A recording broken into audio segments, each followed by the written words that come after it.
Hello everyone, today we are going to see the third lecture of this course. The third lecture is on synthesis of nanomaterials by physical and chemical methods. So in this lecture we are going to learn how to synthesize nanomaterials by physical methods and chemical methods, and we are also going to learn what is nucleation and growth and how to synthesize metal nanoparticles and metal nanorods.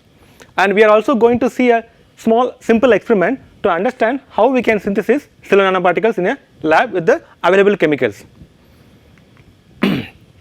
So let us see physical methods. Under the physical methods there are several types are available, but in this lecture we are going to mainly focus on mechanical milling and laser ablation. So let us first see what is mechanical milling. So it is a top down process. You know what is top down process? It means you are making from bulk to nanomaterials, and here the nanoparticles formed in a mechanical device is generally referred to as a mill. So here we are going to use a metallic ball, so that is going to break your bulk material into nano size particle. Let us see the principle of milling.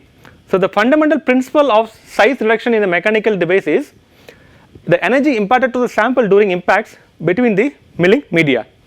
So this model represents the moment of collision. Here you can see here the particles are trapped between the two colliding balls within the space occupied by the mass of powder particles. So this animation will tell you how the mechanical milling works. So here you can see here the metallic balls are rotating, so the metallic drum is rotating and the metallic balls are falling on that powder, and it is going to break the micro size powder into nano size particles. So this is a mechanical milling or ball milling equipments. We can also call it like a ball milling because we are using metallic balls, and this is an electron microscope picture. So as I told you earlier, for seeing these nanoparticles you need an electron microscope. So this is a scanning electron microscope picture. You can see here figure A is after 3 hours of milling, and figure B is after 9 hours of milling, and C is 15 hours and D is 20 hours. So you can see here with respect to time the particle size is going down, and whenever you take the picture you have to insert the scale bar. So the scale bar is very important, it will be useful for calculating you the size of the particles. So let us see the next method, that is laser ablation. Here you will be using the laser light to vaporize your material, and the nanoparticles by laser ablation, which involves the generation of nanoparticles by a laser ablating of a solid target. Okay. So we can get the nanoparticle in the gaseous, or it can be obtained from the liquid environment also.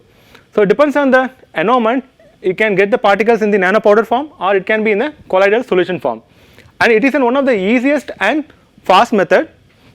And here when you compare to the other methods, it do not have any long reaction times, and it do not have any multiple steps, and it does not require any toxic chemicals for its synthesis.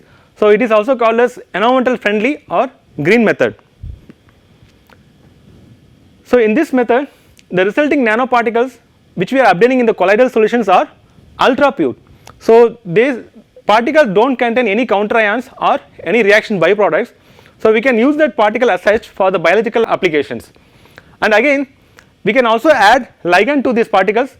We can add the ligand after the synthesis process, or we can add the ligand in the suitable solvent itself, so it can be coated on the surface of the nanoparticles. How to synthesize these nanoparticles by laser ablation? If you want to synthesize silver nanoparticles by laser ablation, you need a high purity silver slice, and if you want to make the copper nanoparticles, you need a high purity copper slice at the bottom of the glass vessel containing 20 ml of water. And if you apply the laser light like 1064 nanometer pulsed ND-YAG laser and operating a fixed energy of 30 minutes, so this will result in yellow color in case of silver nanoparticle, and it will appear light green in the case of copper nanoparticles. So this is the experimental setup of laser ablation. You can see here. So the synthesis of nanoparticles by laser ablation liquids, it is one of the simplest experimental configuration, and here you are going to keep your metal slice. If you want to make the silver nanoparticle, you are going to keep the silver slice, and if you want to make the copper, you can keep the copper slice in that here. And when you apply the laser light, it will vaporize the material, and the nanoparticle can be obtained in the colloidal solution form. And here we can use that x, y, z stage to move the target, and you can utilize the complete material for making the nanoparticles.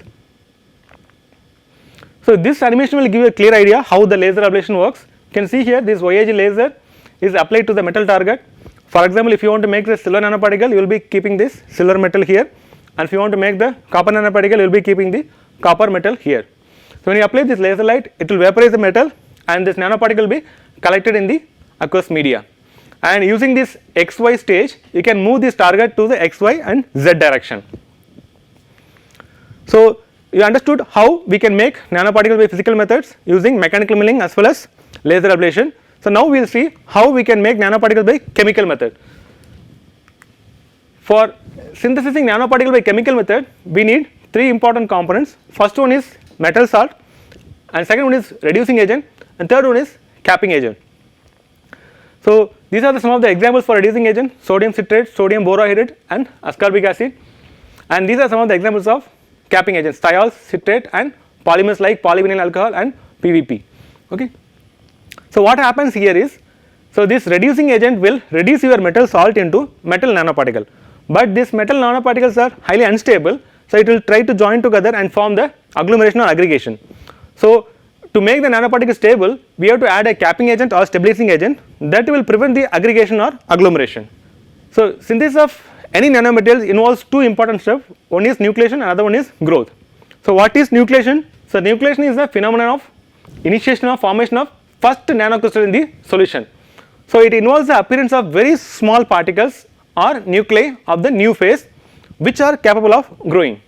So for biological cell, how nucleus is important, similarly for nanoparticle this nuclei is very important. There are two types of nucleation. First one is homogeneous nuclei, it forms simultaneously and uniformly throughout the solution, and next one is heterogeneous nuclei. So it nucleated at different time point. So let us see here, this picture is Lam's diagram versus time versus solid concentration.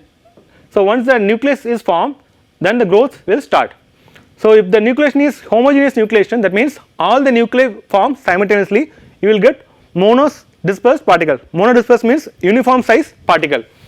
And if the nucleus is heterogeneous, that means it is nucleated at different time, that means it is polydispersed particle, that means you do not get the uniform size particles. So when you see that nanoparticles under transmission electron microscope, you can see here uniform size particles, that is called as monodispersed particles, and it is ununiform size, that is polydispersed nanoparticles. So this nucleation play a very important role in controlling the properties of final product like size distribution as well as the nature of the phase. For making a very small size nanoparticles, you need a strong nucleation and slow growth. So you can get a highly uniform size particles if the process of nucleation and growth can be successfully separated. So this is a typical precipitation reaction. So here we are going to use the metal salt and reducing agent. So this reducing agent is going to reduce your metal salt into metal atoms. These metal atoms combine and form the clusters. These clusters combine and form the crystal size. So this crystallite will combine and form the primary particles. This is the nucleation step and this is the growth step. So these primary particles combine and start growing. So we have to stop the growth, otherwise what happens is all the particles combine and grow like a very big size particle, that is agglomerated particle, which is not useful. We need a small size particles for our applications. So how we can achieve that? By arrested precipitation method. What is arrested precipitation? Here a large number of nucleation centers are formed by vigorous mixing of the reactant solution. So when you make your nanoparticle, we have to mix it vigorously. When you mix it vigorously, you will have more number of nucleation. So this I will show you in the last with a simple experiment how to make this and how to mix it vigorously. And here if you keep the concentration growth kept small, the nuclear growth will be stopped due to lack of material. So this is called as arrested precipitation, and we have to stop the particles from the Ostwald ripening. So how we can stop the Ostwald ripening? By using the stabilizer. What is Ostwald ripening? The growth mechanism where small particles dissolve and are consumed by the larger particles. What happens is, as a result of this, average nanoparticle size get increased with time. So and the particle concentration get decreased. So if the particle size is increased, it decreases the solubility. So this is called as Ostwald ripening. That means the small particle dissolve and consumed by the larger particles. By using the stabilizing agent, we can protect it from the Ostwald ripening. We can protect the particles from the Ostwald ripening. So how we can tune the size of particle?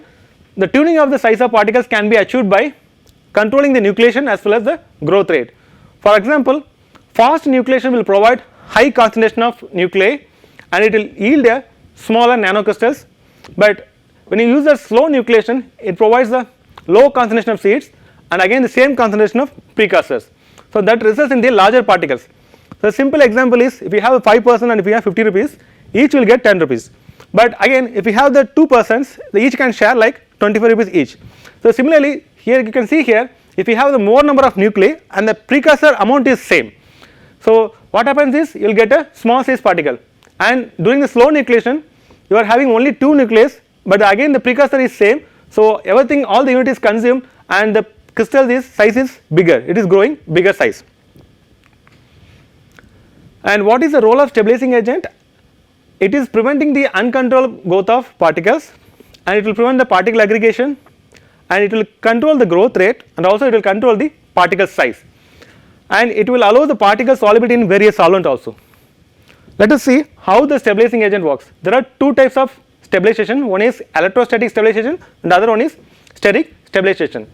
So what is electrostatic stabilization? It means adsorption of ions to the surface. So it creates an electrical double layer, so which results in a Coulombic repulsion force between the individual particles. So the uniform particles charge, it will repel each other, so it will give a electrostatic stabilization. The next one is steric stabilization, that means the metal is covered by a layer of material that are sterically bulky. Okay. So for example, polymers and surfactants could be used, so that is example for the steric stabilization. So these are the parameters which is going to affect the particle growth, shape and structure. So what kind of capping agent we are going to use, what is the reducing agent, whether you are going to use a strong reducing agent or weak reducing agent, and what is the concentration of reactants, and again the pH of the solution also important, and duration of heat treatment. In some cases the heat treatment is going to favor the fast nucleation. So this is a typical picture of your metal nanoparticle synthesis. You can see here, if you want to make gold nanoparticle, you can use the gold metal precursor, and we are going to reduce using the reducing agent. So that is going to reduce the metal salt into metal nanoparticle. Let us see how we can synthesize gold colloids. For synthesizing gold colloid in water, we have to use this metal precursor, hydrogen tetrachloroaurate, and a solution of trisodium citrate. It is your reducing agent. So here we can get the gold nanoparticle in the size of 10 to 20 nanometer, and again in this reaction the citrate act like a weak reducing agent, and also it act like a stabilizer. Okay. So a layer of citrate anions adsorb around each nanoparticle, and it prevents from the aggregating, because the citrate ions give the uniform charge to the nanoparticle. By electrostatic repulsion it will be separated out. So here the citrate act like a reducing agent as well as it also act like a stabilizing agent. So at the finally you will get the ruby red color. When you get the ruby red color, you can confirm you got the gold nanoparticle. So why this metal nanoparticle showing different kind of colors? You can see here different size and different shapes showing different kind of colors. This is a silver, and it is showing different kind of colors with respect to size and shape, and again this is a gold spheres of different size, and this is a gold nanorods, and it is also showing different colors. So what is the reason for these colors? The reason is the surface plasmon resonance. The metal nanoparticles will show surface plasmon resonance. That means the incident light creates oscillation in the conduction electrons of the surface of the nanoparticles, and the electron magnetic radiation is observed. So let us see what is surface plasmon resonance. So when the nanoparticle is much smaller than the wavelength of light, the coherent oscillation of the conduction electron bands induced by the interaction with the electromagnetic field. So this resonance is called as surface plasmon resonance, and these are the factors which is going to control the size or shape of the nanoparticle. So you can see here the concentration of your reducing agent, that is going to control the size of the particles, and also the stirring rate, and again you have to use the fresh solution, filter solution always to make the nanoparticles, and again stabilizing agent, what kind of stabilizing agent you are going to use, that is going to decide the size and shape of your nanoparticles. So let us see how to synthesize gold nanorods. Okay. So it is a two-step process, like you can see here. it is a seed mediator growth for gold and silver. Here we will be using this gold or silver salt. If you want to make a silver nanorods, you have to use the silver salt, and if you want to use the if you want to make gold nanorods, you have to use the gold as a metal salt. And we are going to use the NaBH4, that is sodium borohydride. It is a very good strong reducing agent. What happens is, when you use that sodium borohydride, it will reduce this gold into very small size particle, and you will get the seed formation. Okay, and here citrate will act like a capping agent, stabilizing agent, and it will inhibit the particle growth. So you will get the seed, and this next step you will use the seed, then you will add the gold or silver salt, and you will add the weak reducing agent, that is ascorbic acid. When you add the weak reducing agent, what happens is, here it will favors the growth. Okay, and here you are using a different kind of stabilizer, that is C-tap. So this C-tap stabilizer, it will provide a rod like template, so you will get a rod shape. Nanorods you will get in this step. Okay. So when you use that strong reducing agent, you will get the seeds, and when you use the weak reducing agent, you get the nanorods. Okay, and also we have to use the stabilizer. This C-tap stabilizer plays a major role in formation of nanorods. So this is a synthesis of gold nanorods. Here you can see here, in the first step we are going to use that gold solution and sodium citrate, and we are going to mix with the sodium borohydride, and you will get a nanoparticle of 4 nanometer diameter. So this is your seed. And second step is stock solution. Here you are going to use the gold solution plus you are adding the C-tap stabilizer, and you are going to add the ascorbic acid. So when you add the ascorbic acid, what happens is, it is reducing the gold Au3 plus to Au1 plus.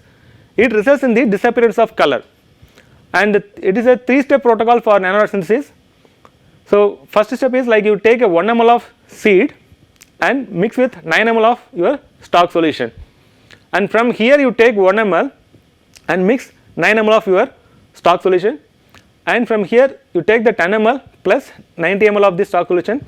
Finally you will get the nanorods. So this nanorods size synthesis depends on the seed size as well as the length of tiles, that is by the C-tap. Okay. So if we have the more C-tap and other things, it is going to play a major role in the nanorod size and dimension. So what is the growth mechanism of gold nanorods? The first step is nucleation, followed by that you will have the growth, and followed by that you will have the development of facet. So once the facet is formed, what happens is, this C-tap stabilizer will go and bind to this facet, and it will continue to grow in until all the reagents are exhausted.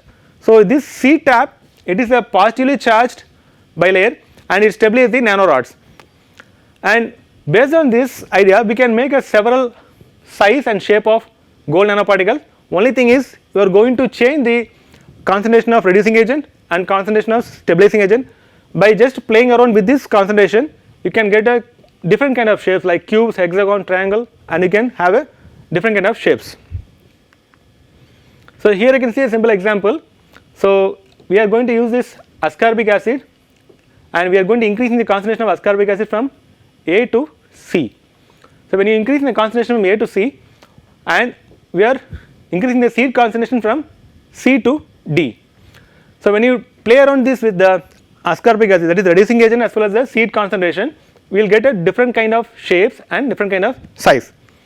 So this tabular column will give you a clear idea.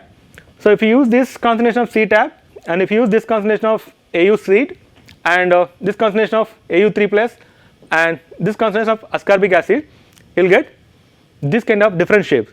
So we are going to use these 4 components, and we are going to achieve different kind of shapes and different size. Only by changing the concentration of these 4 components, we are achieving different size and different shape. So if I ask you to select a nanoparticle based on size for a catalytic reaction, which one you will select? So we will select, yes, you are right, we will select the smallest size. So if I ask you to select nanoparticle from this tabular column for catalytic activation based on the size, we have to select the smallest size, because the smallest nanoparticle will have highest surface area to volume ratio, it will have more catalytic activity. So, let us see how to synthesize silver nanoparticles. Okay. So, here we can use this silver nitrate AgNO3 and your sodium borohydride. This is your reducing agent, and this reducing agent will act like a also stabilizer. You can see here. So, from Ag plus it became Ag0, and this borohydride protecting these nanoparticles from aggregation or agglomeration. So, in silver nanoparticle you will get yellow color. You can see here these are silver nanoparticle, but these are of different size. Okay.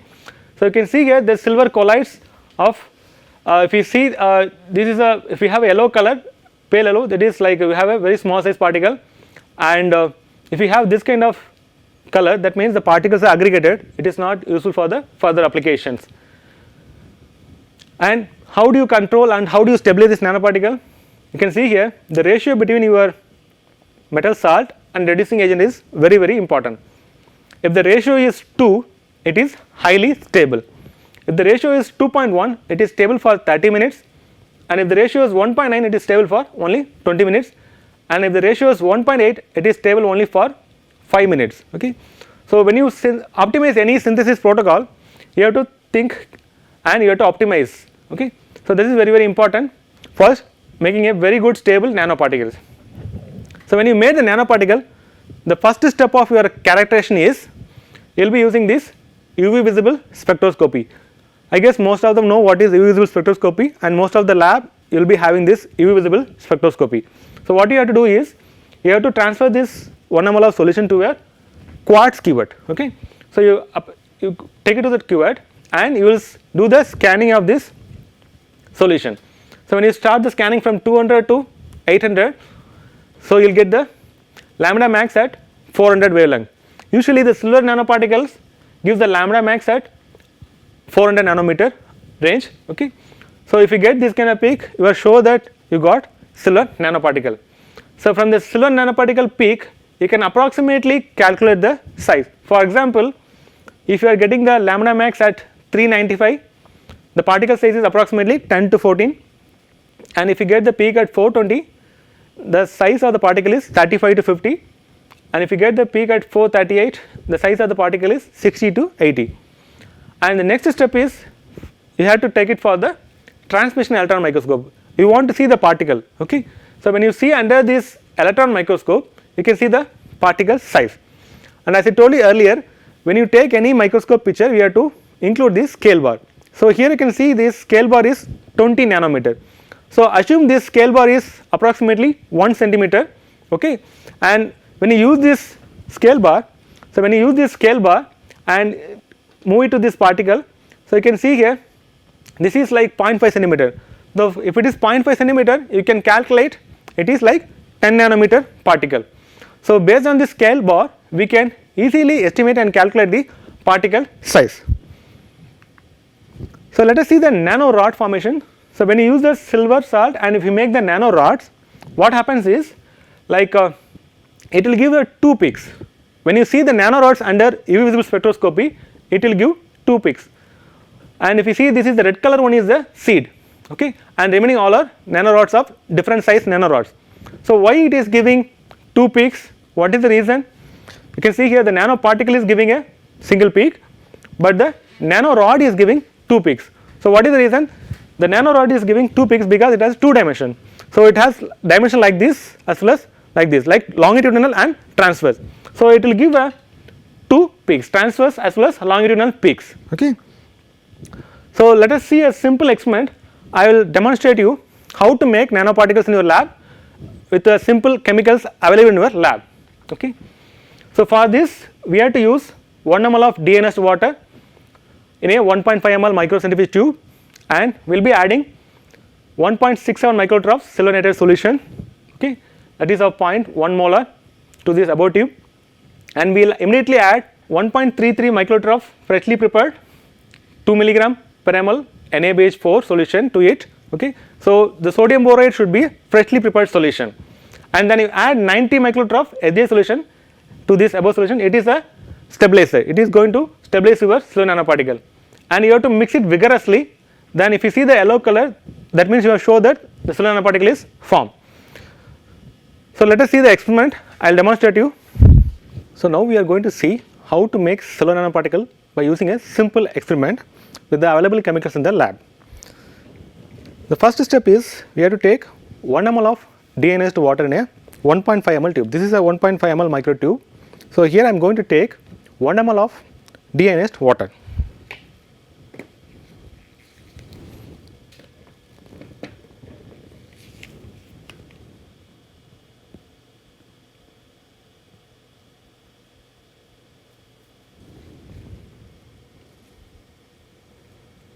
So, I am taking 1 ml of deionized water in 2 tubes, because to one tube I am going to add a reducing agent and the other tube I am not going to add reducing agent. So that you will get an idea, the tube which I add a reducing agent, it will reduce a silver salt into silver nanoparticle.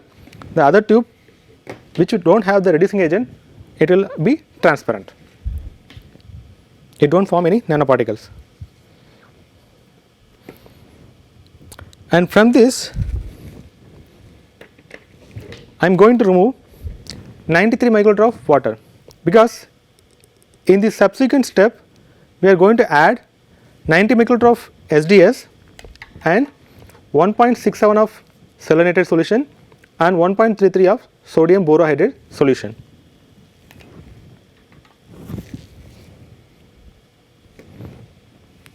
So, the next step is I am going to add 1.67 microliter of silver nitrate solution. So, this silver nitrate solution is light sensitive. So, you have to use covered with aluminum foil, and always wear a gloves and also lab coat when you make silver nanoparticles.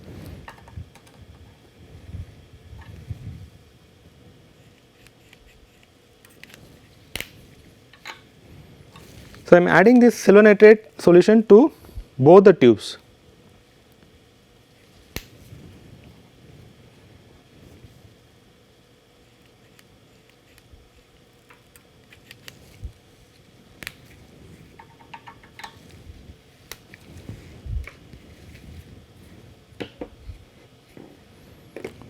So, now I am going to add 1 ml of water to the sodium borohydride. As I told you earlier, the sodium borohydride should be prepared freshly. So, what we did is we already measured 2 milligram per ml, that is we have measured 2 milligram in a 1.5 ml tube. To this I am going to add 1 ml of water and I am going to make sodium borohydride freshly.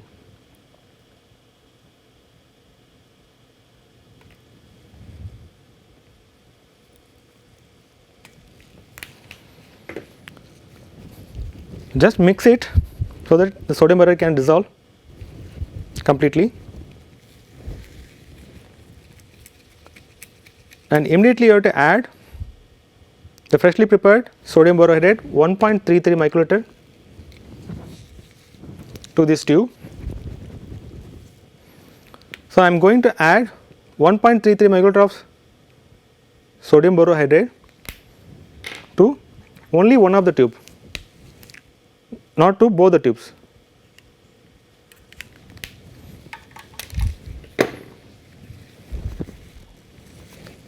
And I am adding immediately the SDS, 90 microliter of SDS to both the tubes.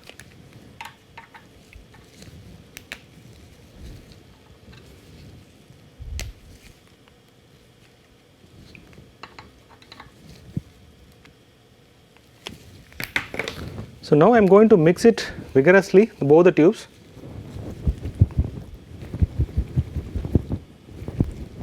So, now we can observe the yellow color formation, that means the nanoparticle is formed. So, you can see here the tube which I added reducing agent, it reduced the metal salt into silver nanoparticle. You can see here this is become yellow color. The other tube where I did not add the reducing agent, it is transparent. That means the silver nanoparticle is formed in this solution where we added reducing agent. The other tube where there is no reducing agent, there is no formation of silver nanoparticle. Hope you understood the experiment, how we can make nanoparticles in the lab. And as a summary of this lecture, So, in this lecture we have learnt what is mechanical milling and what is laser ablation. So, these are two physical methods, and using the physical methods how to make these nanoparticles, and you learnt this mechanical milling is a top down approach, okay. And again this laser ablation is a green method and eco friendly method because we are not using any toxic chemicals, and we have also learnt how to make nanoparticles by chemical reduction method. For chemical reduction method you need three important components. What are those three important components? You need metal salt, reducing agent as well as capping agent or stabilizing agent. And we have also learnt what is nucleation and what is growth. So, nucleation is formation of first nanocrystal in the solution and followed by the growth. And we have also learnt how to make nanoparticles, metal nanoparticles and metal nanorods, and what is the mechanism of nanorod formation. And by simple experiment we also understood how to make nanoparticles in a lab with the available chemicals, okay. I will end my lecture here. Thank you all for listening. I will see you in another interesting lecture.